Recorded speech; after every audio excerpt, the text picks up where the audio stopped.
नमस्कारम सद्गुरु। योग पुरुषों और स्त्रियों के लिए कैसे अलग है? स्त्री होने के नाते हम अपने पीरियड्स यानी मासिक धर्म में साधना को अच्छे से करने के लिए क्या कर सकते हैं?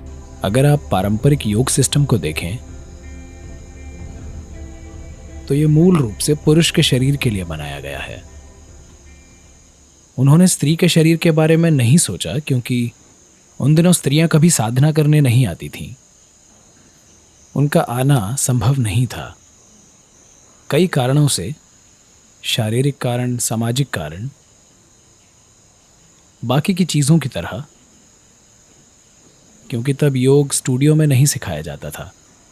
ये कोई गुरु कहीं किसी गुफा में, किसी पहाड़ पे या जंगल में सिखाता था। उन दिनों एक स्त्री वहाँ नहीं जा सकती थी। तो ज़्यादातर 90% योग प्रक्रियाएं पुरुष के शरीर के हिसाब से बनाई गई थी, न कि स्त्री के शरीर के हिसाब से।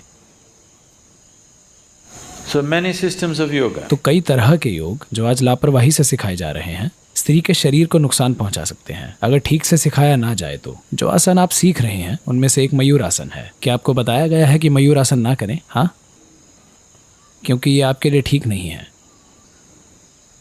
ये एक मोर आसन है, मोरनी आसन नहीं।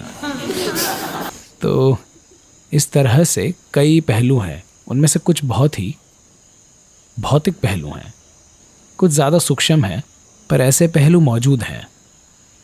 कुछ चीज़ें हैं जो एक महिला को नहीं करनी चाहिए, बिल्कुल नहीं। कुछ चीज़ें हैं जो उसे किसी विशेष समय पर नहीं करनी चाहिए। तो स्त्रियों को क्या बिल्कुल नहीं करना चाहिए? आमतौर पर ईशा योग में हमने उन चीज़ों की बात भी नहीं की है, बस मयूर आसन और कुछ दूसरी चीज़ों के अलावा जिनके बारे में आप नहीं जानते। ब्रह्मचारियों को हम कुछ चीज़ें सिखाते हैं जो दूसरों के लिए ज़रूरी नहीं है।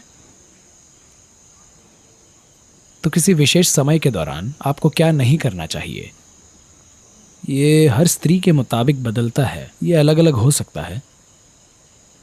हर स्त्री उन कुछ दिनों में एक ही तरह की परेशानी से नहीं गुजरती। कुछ स्त्रियों के लिए उनका पूरा जीवन उलट फुलट हो जाता है। कुछ स्त्रियां इससे ऐसे गुजरती हैं कि उनके मानसिक या शारीरिक सिस्टम में ज़्यादा परेशानी नहीं होती। इसलिए कोई व्यक्ति कैसा है, इसके आधार पर हमें छोटे छोटे बदलाव करने होंगे। पर अगर हम कोई ऐसी चीज़ कर रहे हैं जो बहुत बलपूर्वक है, अगर हम कोई ऐसा अभ्यास कर रहे हैं जिसकी प्रकृति बलपूर्वक है, तो उन दिनों वो अभ्यास ना करना ही अच्छा है। क्योंकि कोई भी जोर लगाने वाली गतिविधि शरीर और मन में चिड़चिड़ापन पैदा कर सकती है। क्योंकि उस समय स्वाभाविक रूप से शरीर एक तरह का आराम और एक तरह की शांति की तलाश करता है, ना कि कोई उत्तेजित गतिविधि। कुछ दूसरे पहलू हैं जो आसन से ज़्यादा क्रिया जैसे हैं। अगर आप आसन बहुत आराम से करना सीख गए हैं तो सब कुछ करना ठीक है। अगर आप वहाँ तक नहीं पहुँच पाए हैं तो कुछ चीज़ें ना करना ही बेहतर है। पर अगर आप आसन ठीक से करते हैं तो आपकी पीरियड्स की परेशानी बिल्कुल ख़त्म हो जानी चाहिए। अगर आपकी साधना ठीक है तो कम से कम दर्द, ऐंठन और ऐसी चीज़ें पूरी तरह से गायब हो जानी चाहिए। अगर साधना के बाद ये चीज़ें बढ़ गई हैं तो 3 महीने इंतज़ार करें। 3 महीने बाद भी अगर ये कम ना हो तो हमें ये फिर से देखना होगा कि आप साधना कैसे कर रहे हैं। जो आप कर रहे हैं शायद वो ठीक हो, पर आप उसे कैसे कर रहे हैं, हमें इस पर ध्यान देना होगा। क्रिया के मामले में काफ़ी नियम होते हैं। आसनों के मामले में ज़्यादा नियम नहीं होते। कुछ ऐसे अभ्यास हो सकते हैं जो शरीर के आसन भी हैं और क्रिया भी। उनके बारे में आपको वाकई सावधान रहने की ज़रूरत है। जैसे हम सूर्य क्रिया कर रहे हैं, सूर्य क्रिया पर ज़्यादा ध्यान देना ज़रूरी है, क्योंकि अगर आपके अंदर सूर्य की बहुत ऊर्जा होगी तो ये एक स्तर पर बहुत अच्छा है।